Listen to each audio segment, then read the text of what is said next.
Yes, and research methodology. She will be her presentation or talk would be on conduct of common biostatistical tests. Dr. Asha Tyagi, please.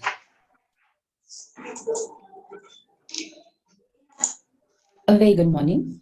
And today we are going to try and look up how to conduct some common biostatistical tests. In the middle of this clinically oriented academic discussion, the question arises, why must you talk about trying to use biostatistical tests? After all, there are qualified biostatisticians and it's an entire developed professional field in itself. I can find two reasons to do so. One is that if, and all of us must be conducting research, then it is worthwhile to be able to conduct at least the basics of it ourselves.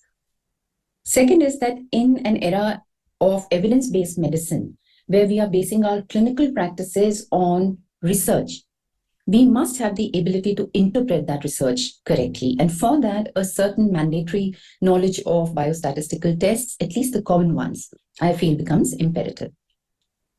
What has always fascinated me is that biostatistical tests, we are looking at an entirely theoretical world of mathematical formulae and applications to actually answer problems which are existing in our real world, in our biological world. So it's actually an amalgamation of two entirely different paradigms.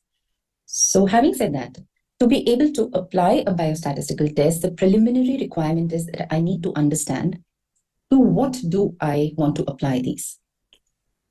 Now, since this is a PG assembly, we have largely residents listening. You all either are doing your thesis or you've done it, whatever, and you know that you collected a lot of data. What was that data? That data was just variables. And broadly speaking, there can only be two kinds of variables. Either it is something quantitative or it's qualitative. Now, as the terminology itself suggests, of course, quantitative is going to be something which is represented by numbers.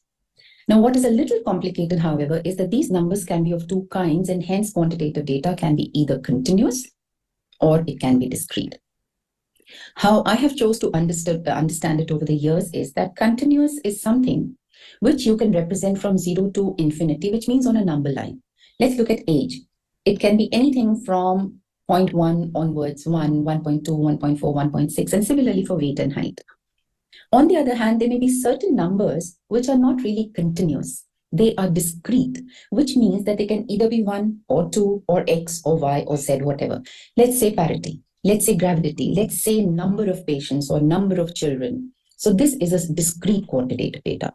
On the other hand, when you talk about qualitative data, it is anything which is not present as numbers. Let's say gender, male, female. AKI is present, not present. Patient survived, did not survive. Patient died or survived. So these are yeses or nos, which I can code into a 0 or 1, whatever, but that doesn't make it a quantitative variable. The variable in itself was qualitative. What gets a little complicated is that this qualitative data, instead of being nominal like a yes or a no, can also be ordinal, which means when I arrange my qualitative data into, let's say, categories, I may choose to talk about presence or absence of low, intermediate, or high risk. So this then becomes an ordinal data. Depending on the type of data that we are using, the biostatistical tests will change in nature. Now, when you have quantitative data, you are essentially dealing with means. At the end of recording, let's say, age for 40, 50 patients, what do you end up with? You end up with age of every patient in that particular group. You're going to try and see what is the central tendency of this data, which means what's the mean value. And then you want to compare it to something. Let's say your clinical problem was that you have a drug A, which you want to test whether it inhibits the intubation response. Earlier literature has used a drug B in a certain group of patients, and it noted that after intubation, 1 minute after intubation, the mean arterial pressure was a mean of, let's say, 90 millimeter of mercury. What you decide to do or how you decide to approach this clinical problem is that you choose another group of similar patients, right? Just one single group, one sample you choose. You record the MAP 1 minute after intubation exactly the same way of giving drug A rather than B. And then, of course, you're going to have a mean of the MAP at the end of this. Let's say that turns out to be 96 mmHg. What do you want to do next? Logically, the next thing you want to see is that is this value of 96 any different from the value of previous reference 90 mmHg? You haven't conducted the previous reference, but you want to compare yours to that. So you want to compare the mean of a single sample with a reference value. And for that, we use something called a one sample t-test. Now, what I'm going to do is I'm going to pull up my SPSS for this and demonstrate as to how we will carry out a one sample t-test. Just bear with me while I change my shared screen here. Now, this is what an SPSS data sheet looks like. It looks pretty similar to an Excel, but actually it is not. It is very, very different. Now, every patient, just like in Excel, when you fed your data, every one row belongs to one patient. All his variables, whether 1 or 2 or 10 or 100, have to be within this one row. The columns belong to your different variables. Now, the difference in SPSS is, if you can notice, I'm pointing down. I'm trying to move the cursor in the center of the bottommost field and showing you that instead of sheet 1, sheet 2, like you see in Excel, here you see a data view sheet, which is this one. Or if I click on variable view, you see this. In variable view, it lists the names and the characterization of the different variables which you are trying to talk about. So let's say in the first column, I have filled up MAP. It's a numeric kind of thing, numeric data. So now to analyze it, I need to go back to my data view. On the data view, now go back. What did I want to do? I wanted to run a one sample t-test for my mean arterial pressure, which I have recorded here. Now, if you go to the topmost part of an SPSS sheet, you get these drop-down menus. Look at the topmost bar in dark blue. It has analyze written here. I click on that. It gives me a drop-down menu. What do I want to do? I want to compare means and proportions. How do I want to do that? It lists several tests. Now, we have learned that we need to put a one sample t-test. The moment I do that, it opens up two dialog boxes. On the left, it is a list of all the variables which I have put on my data sheet. On the right is an empty box. It says test variable. So it's asking me, what do you want to test? I want to test this mean arterial pressure. So I select it. I click on this arrow. So I move it here to my test variable box. Second thing below this is, now whatever I'm working on in SPSS, if you can see, gets highlighted by little blue boxes. So try and focus on that. The earlier test value was 90 mmHg. So that's what I want to see. So I'm going to now come to, I just click OK. It's going to open a new window. So SPSS now gives me an output window. And in this output window, you can see the test that I have run. It is called a t-test. Move down this rectangle. It says that what you have run is a one sample statistics for mean arterial blood pressure, what I have put the variable name as. For N, that means 40 patients. The mean is 96.6. Next column, standard deviation is 10.3. That's what you normally want to write, mean ST. And then you want to look for the elusive p-value. That's what we all understand. Move to the table below. It says one sample test. Now this is where it has applied the test. And if you start looking at different columns, here is the column which says significance.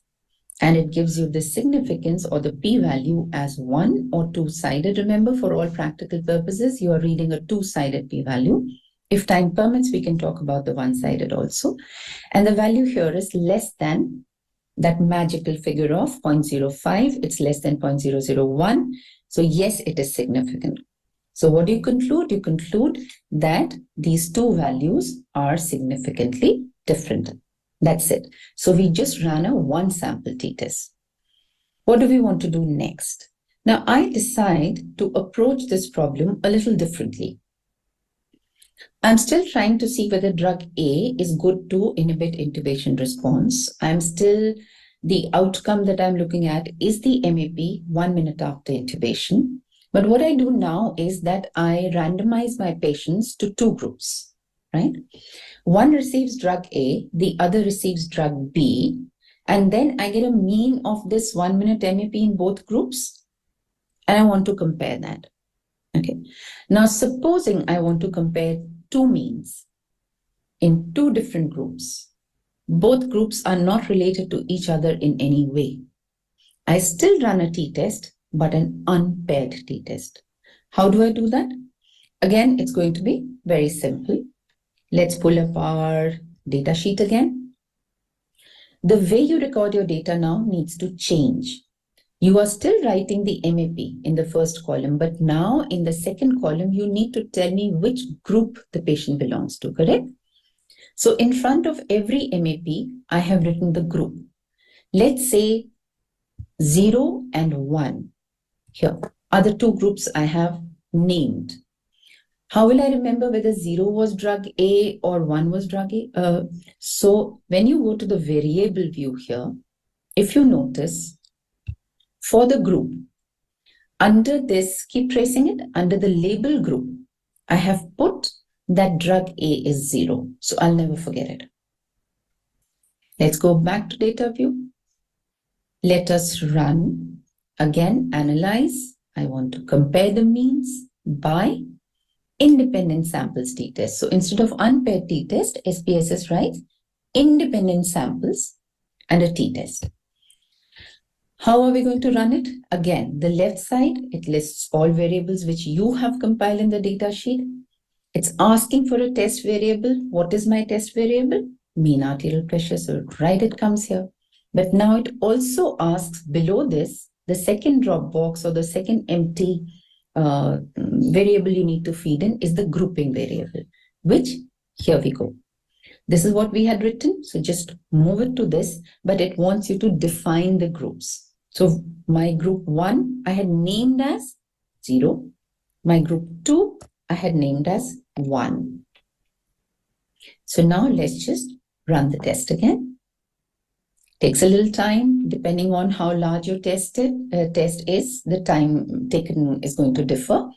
And then it opens up the output. In the output, again, it has run a t-test, but it's an unpaired t-test. What does it tell you about the group? Now it says that yes, it has analyzed mean arterial blood pressure, but in group 0 and group 1, for both, it has 20 patients. It'll give you the mean 90, standard deviation 7.8 in group 0, and 103 and 8.5 in group 1. So I've got the mean in both groups. What do I want next? Usually, I'm just looking for the p-value. So move down here to independent sample test. Now, when you read this, if you observe closely, there are two rows. The column where significance or p-value is given is here. Significance again, one-sided, two-sided. But you will see that there are two rows. There are two kinds of p-values. While the first row is called equal variances assumed, the second is called equal variances not assumed. What does this mean? One of the essential assumptions for a t-test is that the variances, indirectly your standard deviations, in both the groups should be same. Okay? It is not that in one group, what is standard deviation? In a way, it is depicting how dispersed, how widely dispersed your data is, right? So I want whatever is this kind of dispersion should be similar in both groups. That is an essential assumption which must be met for t-test. So I assume that they are equal, and normally you all read off this p-value in the first row, two-sided. What happens if this assumption is not correct? Then SPSS tells you that it is not equal variances by showing that the significance value, the first SIG, this significance value, as you can read here, is for equality of variances. It is not for testing whether the means are equal. So if this turns out to be significantly different, if your p-value is less than 5%, then I need to move to the row below and read this p-value from equal variances not assumed, which may be different in certain cases. So we just put up an unpaired t-test. Now I like to complicate things a little more. So what I've done is I want to approach the same clinical problem in yet another way.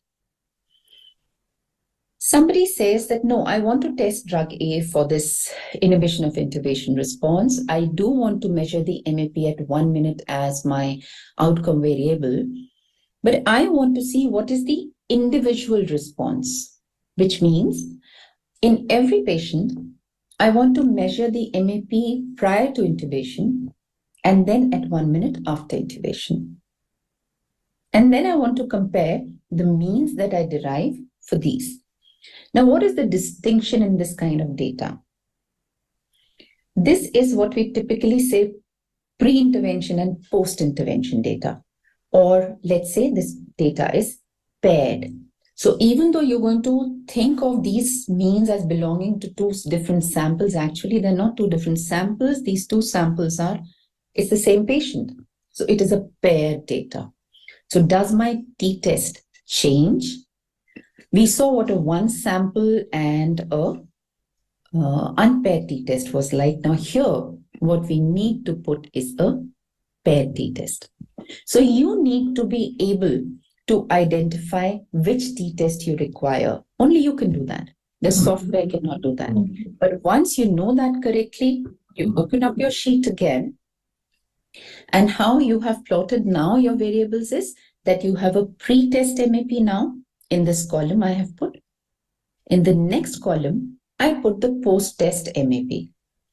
And for row 1, it is the pre-test and post-test MAP of same patient, because we said every row has to be one patient only, correct? What do I want to do? I want to analyze, I want to compare my means, but now I want to run a paired sample t-test. Now this drop box, what does it ask me? It is empty and it asks me, give me the pair. Which pair do you want to check? Give me the first variable, give me the second variable. So I want to compare my pre-test MAP with post-test MAP. And let's run the paired test. I'm sorry, you might have a little background noise. I'm so sorry for that, but it's beyond my control. So again, it's a t-test, but it's a paired sample statistics. And where do I read my, again, pre-test MAP, post-test MAP, it'll give you how many patients. It's very important to look at your N also, because you need to make sure that there is no missing value. You may have fed in 40. What if one was typographically wrong? Actually, although this must be checked, but cleaning your data, removing duplicates from master sheets, that's a separate topic which I can't talk of right now. However, both 40 patients, both have 40. Mean and ST for both pre and post is given. You can see in pre it was 83 mmHg mean, and after intubation it became 96.6 despite giving that so-called drug A. Now, is this significant? Let's look at this paired sample test again. It shows that now it's talking about paired difference. How much is the difference in the mean? Around minus 13, right? 83, 96. Is this difference statistically significant? Is it significantly different? Let's look at the p-value. Where is it given? Right here. Significance value again. Two-tailed, less than 0.001. Yes, it is significantly different, but unfortunately, the post-intubation one is significantly higher. So is your drug A effective? No. When I choose to look at it in this manner, with this design, and hence this statistical test, no, it's not effective. So after running a one sample, an unpaired, and a paired t-test, I just want to quickly recapitulate by giving you a different clinical problem. Supposing I want to now evaluate the serum creat, okay? In all the obstetric patients who are admitted to my ICU in my hospital, and I want to see that is this different than of the same patient group in other government hospitals, because the data for that says that an average is 3.1. So I already have a reference value and I want to compare in one sample these two means. What will I be using? One sample t-test. Now I decide I want to see that is there a difference in the same parameter, same group of patients, when they were admitted to the ICU versus when they are being discharged. So in the same patient, two values, pair t-test. Now let's say the same parameter, same patients, but I want to compare it to the non-obstetric patients who are being admitted to my ICU. So what do I look for? Which test? Unpaired t-test. Now here, I just want to mention one more thing. You may have come across matched studies. What is matching? Now in matching, what you do is that you are trying to match both groups with respect to certain characteristics which you feel may affect your outcome independently.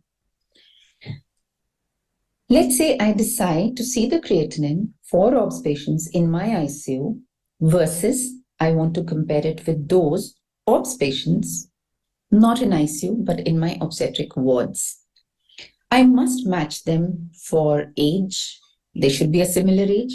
They should be a similar parity. They should be a similar period of gestation. So whenever you use matched study designs, you have to use a paired data, even though they are two different groups. All right.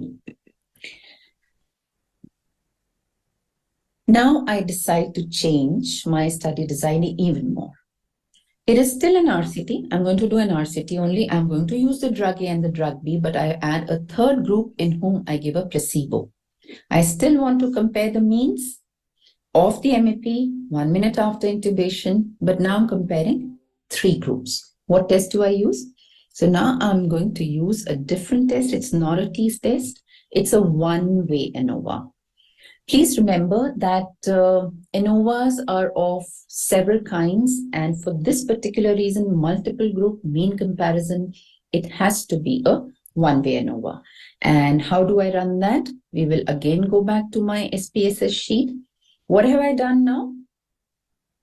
I will still record the MAP of all patients.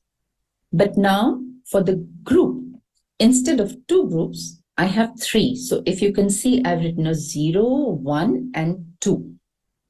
What do? Go to analyze. I want to compare my means, and I go to one-way ANOVA. What is it going to ask me for? Now, in your dialog boxes where you need to feed in data, it says dependent list. What do you mean by dependent? Dependent variable means a variable which is going to be affected by a number of things, correct? That is the one you're trying to study. So it's also called an outcome variable. So that's my MAP. Okay. Factor, which means how am I dividing this for the multiple comparisons? So what I'm doing is, it's the group, and now I have three groups. What ANOVA does is, it will give you a p-value to tell you these three groups, whether the difference in the mean between these three groups is different or is it similar. But I also, if it turns out to be significant, need to know as to which of these groups was different. That means once I have a p-value, I want to put in a test after that. That's called a post hoc test. So I also need to click which post hoc test. It will give you a large number of tests. More important than to know which one, you need to know two kinds of tests. One in which equal variances are being assumed, and one when variances are not assumed to be equal. Now, normally we are going in for the equal variances assumed two-key test. When variances are not assumed to be equal, usually we run a Dunnett's. Just remember for the time being that if within that group you want to compare with the control, we use a Dunnett's. Let's forget it at the moment. We're talking about between group comparisons. So I've taken a two keys post hoc test. I want to continue. I go and say, okay, let's see what the output shows us. It shows us that yes, I ran a one-way ANOVA. Second thing it shows me is that for this mean arterial pressure ANOVA, which is the name I gave to the variable, between the groups, first row, between the groups, look at the significance value, it's less than 0.001. So yes, There is some group comparison out of these three, some comparison between the two which is not similar. Which one? Let me go down to the post hoc test table. What does it show? Now, if you look at this in different rows, it has given you different comparisons. So here it is comparing group 0, which was my drug A, with group 1 when I compare here. Read the p-value in front of it. Significance 0.03. So the value in 0 and 1 are significantly different. Is 0, which was drug A, also different than placebo, which was group 2? Here, 0, 2. Read the p-value. Yes. So 1 is different than 2 and 3. If I go back and I look at my means, I will know which was higher and which was lower. Similarly, you can read off for 1 being compared with 0, which I've already done. But 1 with 2 was not there in the first row. Here to 2. So I read off the p-value in front of it. It's 0.03. Even this is different. So this is how you look at the post hoc test to determine which particular groups are different. This is how I apply a one-way ANOVA. So after having compared means by these 3 different kind of t-tests and 1 ANOVA, we need to understand, which I mentioned a little bit in the passing, that for both tests, the sample must have a normal distribution. Now, what do you mean by a normal distribution of the variable or the data? If you can recall, in PSM, we all used to be taught this bell-shaped curve. What it implies is that if I was to plot all the different data sets which you have got, I was to start putting them here, right? They would kind of, and then I will try to cover all of them with some kind of a shape. They should all fall below this bell-shaped curve. So this is a normal distribution. What it implies is most of the values, 68% of the values, are centered around this mean. Okay, this 0 is the mean. Within 1 plus or minus of standard deviation. As you start going away from the mean, lesser and lesser values are towards the tail of this bell-shaped curve. So if I was to take 3 standard deviations on either side of the mean, I'll have almost all my values, like 99%.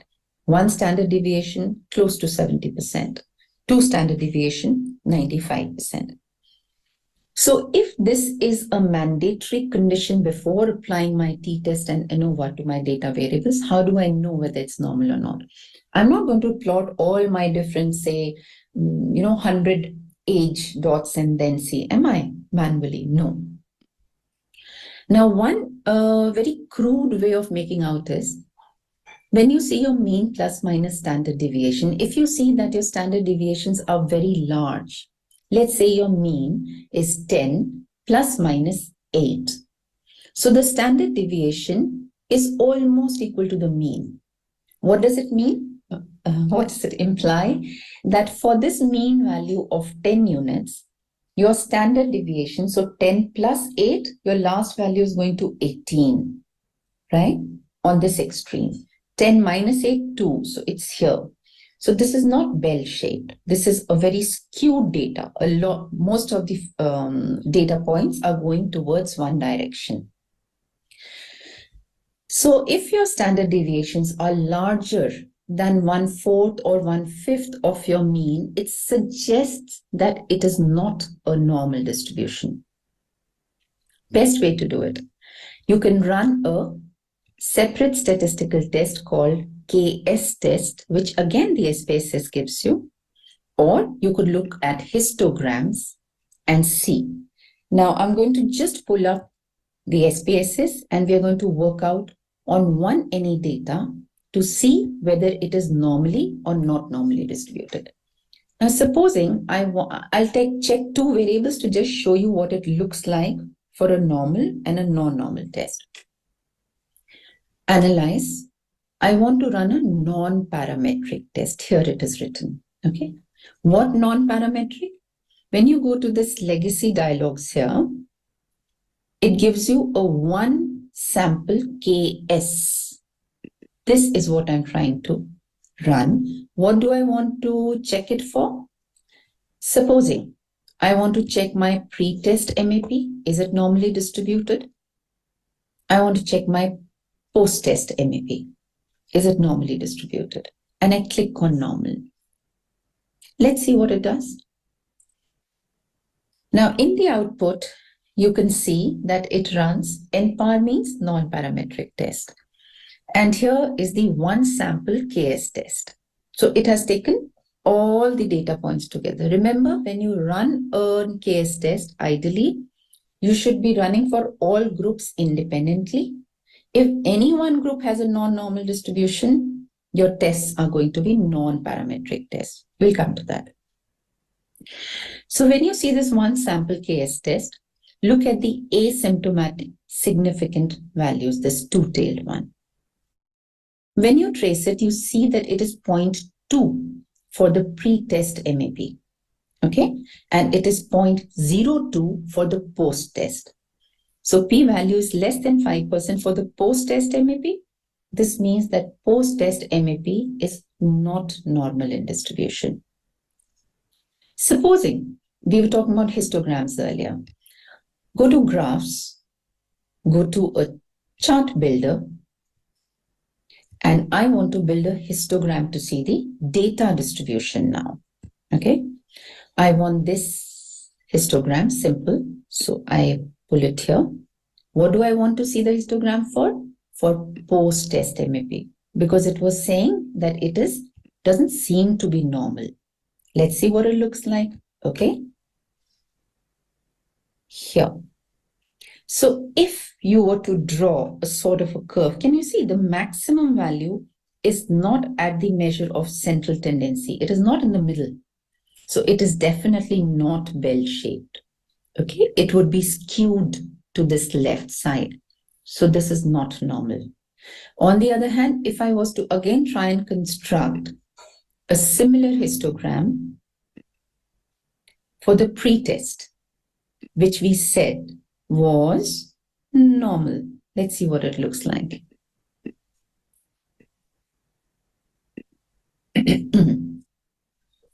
This is the post-test, right? What we saw. Now look at the pre-test. Yes, it has a central tendency mean where maximum values are probably lying. So this is a normal. Now, having said that we would like to check for the normal distribution using KS test for each groups before you can apply your t-test or ANOVA. If the KS p-value turned out to be more than 0.05, it was normal and you go ahead and use the t-test and ANOVA. What happens supposing this was not normal in distribution? Well, then you are going to apply entirely a different set of tests, which are called non-parametric tests. Just like for t-test, you had distinctions, remember? When it was one sample, it was one sample t-test. Here, it will be something called sign test. When there were paired values in normally distributed, we were using paired t-test. Here, you will use Wilcoxon sign rank test. If you had two unpaired samples, what were we running? We were running a unpaired t-test. Here you will run a man-Whitney. So whatever is the test, once you know which one has to be run, again the second question, how do I run it? So I'll run one non-parametric just to show you how it has to be done. I pull up my sheet. I want to analyze. Remember, our post-test MAP was not normal in distribution. I want to compare it to pre-test MAP, which was normal. But even if one is not normal, we take a non-parametric test. Legacy dialogues. What am I going to do? My pre-test and post-test. Supposing this was in, let's say this was not pre and post, but it is just two unrelated values, which are not normal in distribution, and I'm trying to compare. Like I would have done an unpaired t-test, I want to do a man-Whitney for non-parametric. So I have two independent samples, correct? Yeah. So when I have two independent samples, what does it want me to feed in? Again, it wants the test variable, okay, and it wants the grouping variable. So so my non-parametric variable was post-test. I'm doing an unpaired. So I'll test this with the group. And what was my group? Let me go back because just two groups I'm taking. I'm running a man-Whitney. So I want the two groups here, which I will define as 0 and 1. I continue. I run a man-Whitney. Okay. Again, very similar. It says a non-parametric test. It says man-Whitney. It gives you both groups. You must ascertain that the N is complete. There are no missing values. And then you go to the table below to read off the p-value, which is the asymptomatic significance value, less than 5%. It's significant. So the post-test MAP, this is just what I've termed it, can be any variable which was not normal in distribution, is significantly different between both the groups. So we have run through a non-parametric test also. After this, let's change our problem a little. Having dealt with one sample t-test, unpaired t-test, paired t-test for paired data, as well as matched groups, one-way ANOVA, and different kind of non-parametric for which I showed you just the man-Whitney, which is for unpaired t-test. Let's go to how to compare two groups, let's say, for qualitative data. Let's change our clinical example a little so that we get rid of our monotonous, repetitive statements. Supposing I have decided that I want to see whether patients with CAD and without CAD, are they similar in terms of the incidence of having the blood group A? Okay. So what I apply when I want this association, I want to see is CAD associated with having blood group A. It can be any kind of association between two qualitative variables. Maybe I wanted to see is the presence of acute kidney injury associated with patients being pregnant. Okay, so what qualitative variables would I have? AKI, present or absent, pregnancy, present or absent. And at the end of it, I want to be able to say whether there is an association between pregnancy and developing AKI. So this association, most commonly, when we apply chi-squared, this is what we are looking for. This is the kind of table you have in mind, correct?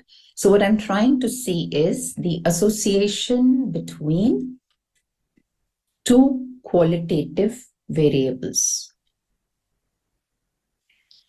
Now, just pause a little and think. This is very different from the test for quantitative data. When you get this sort of a frequency table that you have constructed, correct? Presence, absence of qualitative variables.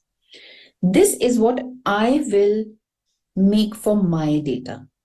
So let us call it, this is what is the observed pattern of frequencies, correct? Now, if there was absolutely no association between these two, there would be a frequency table where there's no possibility of this association. That's what the software does. It will create its own chance expected pattern or expected pattern of frequencies when there would be no association between these two. And then it will run a significance test to see that are these two, the observed and the expected frequencies, if they are same, that means my observed is same as my expected frequencies where I have made sure mathematically that there was no association. So if they're same, that means there's no association of the two qualitative variables with each other. If your p-value is less than 5% and significant, what does that mean? That means that your observed frequencies are different than the expected frequencies, and hence there is a significant association between the two qualitative variables. The second difference for running qualitative tests. Now, we kept saying that when we were running quantitative tests, for non-parametric tests, there were different tests altogether. If your sample size is small, that is another situation where your data is likely to be not normal in distribution. Okay? So with small n's, just like you need to run non-parametric tests for quantitative data separately, that's another indication for non-parametric. In your chi-square for qualitative data, there is no such distinction as far as the software is concerned. Actually, when the sample size is very small, you need to run not a chi-square for the p-value, but the Fisher's exact test. Thankfully, when you apply a chi-square by using SPSS, it gives you both as a matter of practice. Now, what I've done is I have made this data sheet for two qualitative variables. You call them whatever you want to. I have called it success and failure, which means either it is present or absent. When it's absent, I have called the outcome 0. When it is present, I have called it 1. Similarly, you will have your other qualitative variable whose presence I have marked as 0, absence as 0 and presence as 1. Okay. Now, whatever these two qualitative variables are, what I want to do is I want to analyze. Now, these are descriptive statistics. Whenever you talk of yes, no's, presence, absence, these are binomial in categorization, right? Two possibilities or whatever, and these are descriptive. So how do you normally, male, female, when you think about it in your demographic tables, you talk about them as percentages. These are descriptive statistics. In descriptive, SPSS gives you the option to run a cross tabs. And what it asks you to do is that give me a row and give me a column variable so that it can construct those 2 by 2 tables, the observed and the expected. It doesn't matter, you put either qualitative variable in either of the two. Supposing you also want the software to tell you the percentage. You want to automatically know that, okay, if patients with CAD were 20, okay, remember that 2 by 2 table I showed you, out of which 8 had blood group A and the remaining 12 did not have. I wanted also to calculate within the group how many had it, how many didn't have it as a percentage, instead of doing it manually. So you go to your statistics part first. I have selected chi-square. Then I can go to cells and I say that I want just my observed counts to be here. I don't want the expected table to show, okay? It is going to construct it. I don't want to say it. I also want the percentages within the row and column, supposing. I continue. I run the test. So it has run, the SPSS has run across tabs. It shows me that total I had 55 patients whom I have entered, which is correct. I know that there were 55. This is the 2 by 2 table it has constructed for your observed frequencies. So one qualitative variable, which I had called success or failure, is here. It is either absent or it is present. This is my other qualitative variable. I had said group 0 and 1, whatever. Now, in how do you read it off? That success or failure absence. So it was a failure in 19 patients of group 1, correct? And in 4, my outcome was present. So once you have seen that failure was present in 19 of group this one and 4 of group so on, it also gives you a percentage within this qualitative variable and within this qualitative. So it is 2 by 2. Asha, You just a reminder, I swap think. the qualitative variables into row and column, it makes no difference, but the way you read it is going to change then. What are you interested in? After writing down these percentages in your table, you will probably now be looking for the p-value. So you come here. Now, if you notice, your software gives you this p-value, asymptomatic significance, two-sided p-value, first row for the Pearson chi-square. This is what we read off. So it's less than 5%. It's less than 0.05. It's significant. What does it mean? That my observed counts are significantly different from the expected counts with no association. Hence, there is an association between my qualitative variable 1 and 2. Let's say this was CAD and blood group A. So presence of CAD is significantly associated with presence of blood group A. As I said, that Fisher's exact test is what you should be looking at, which is here, the fourth row, if this was a non-normally distributed qualitative data. Now, if you see in front of Fisher's exact test, it gives you this two-sided p-value again. So calculating p-value is not a problem. The same test application gives you both. The problem is, when do I choose Fisher's exact? So if you look at the second table of chi-square and look at the footnote, it says that certain number of cells, in this case, it says 0 cells or 0%, have expected count less than 5. Now, for Fisher's exact test, I'll say this slowly. If any of your expected cells in your 2 by 2 table, if none of them should have 0 and 1, that is one mandatory requirement for running a chi-square. If it is 0 or 1, it will not give you the test only. SPSS will not run it. It will say not valid. However, if more than 1/5 of your cells, which means more than 1/5 is 20%. So if more than 20% of your cells have a frequency count of less than 5, again, that means your sample size is getting small in certain of those cells, then you don't run a chi-square.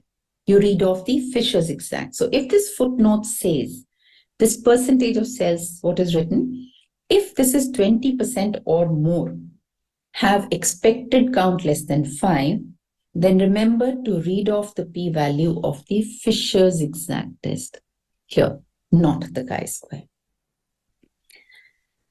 So we have understood that for comparison of qualitative, it is the chi-square. What you need to, what probably is a new learning is that when to pick up the Fisher's exact test and why. So if I have to summarize very quickly, when you have quantitative data, which is continuous, you learn to represent it as mean and standard deviation. After that, you need to must ascertain using a KS test or histograms or broadly looking at the standard deviations, whether it is normal or not normal in distribution. If it's normal in distribution, which means that bell-shaped curve, which means a KS p-value of more than 5%, you go ahead and run your t-tests and ANOVA, the way we discussed, which is going to depend upon how many groups, whether there's matching, whether there's pairing. If it's not normal, again, it is going to depend on whether it is paired, not paired, how many groups, and the tests will change. I did not talk about independently discrete data. Now, discrete data was like number of children in a family or number of patients or any discrete numbers like parity, gravidity. First thing is that always represent your discrete and non-parametric data as median and IQRs, not as mean STs. And the tests that you run for all discrete data is the same as you run for the non-normal or non-parametric continuous data. If you have qualitative variables, life is a little simpler because either way, on your SPSS, what you need to run is a chi-square, But remember that you will have to read off the p-value of Fisher's exact test if it is non-normal, which means if the cell count with expected frequency of less than 5 is anything more than 1/5 of all cells, which means more than 20%. With that, I come to an end of this, I hope, productive interaction. My aim was that I want to emphasize that biostatistics has a definite place in our clinical practice. This was a preliminary lecture. There's lots to it. I'm not a trained biostatistician. The field is fantastic. It is highly developed. But yes, common biostatistical tests, we should be able to understand and run ourselves if you're a little enterprising. And at resident, actually at all levels, I feel that knowledge is very liberating. So for that simple reason, I feel that please be aware of SPSS, buy it, start doing at least the common tests yourself. That will increase your ability to interpret research also, learn to identify your variables, and start self-learning for conducting biostatistical tests. And with that, I'd like to thank the organizers for kind of giving me a chance to talk about something which I have always loved to talk about, but I think very few platforms in our clinical practice are willing to accept that this is also an area in which we can advance our own selves. So with that, thank you so much. And I hope that I have contributed significantly to today's session. Thank you so much. Thank you. Thank you, Dr. Asha, for your nice and informative talk on conduct of common biostatistical tests.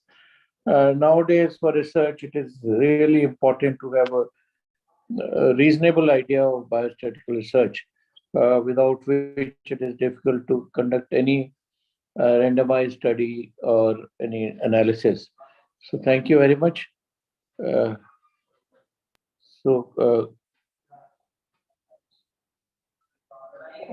the next topic is by Dr. Bala Bhaskar on perioperative point of care ultrasound for airway and lung